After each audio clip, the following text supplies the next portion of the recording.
William W. Meyer & Sons is the industry leader in the manufacture of rotary airlocks, double flap gates, and other airlock technologies used to convey dry bulk materials.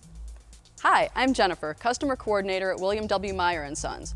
Today we will demonstrate the cleaning process for the innovative Meyer Klean-In-Place II. The only tool needed for this process is a common 3/16" Allen wrench. Before starting, please make sure you have read and followed all instruction manual procedures included in the Meyer Service Manual. Also make sure that all power is disconnected following the required lockout-tagout procedures to eliminate any chance of an accidental start.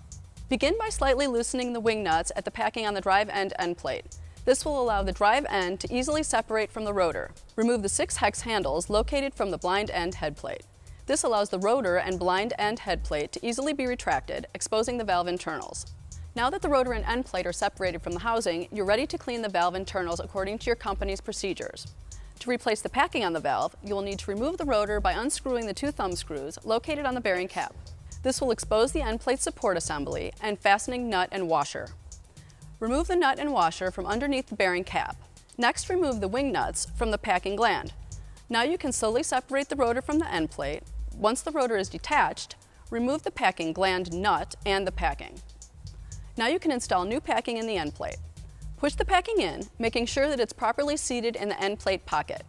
Put the packing gland nut back in place and slide the rotor back into the end plate. Tighten the wing nuts on the packing gland. Then replace the adjustable nut back into the end of the rotor set screw. Reinstall the bearing cap by tightening the thumb screws back on. When you're done, simply push the rotor most of the way back into the housing. To completely reassemble the valve, the rotor and coupling must be aligned. To align the rotor and coupling, move the small door on the end cap and insert the 3/16" Allen wrench.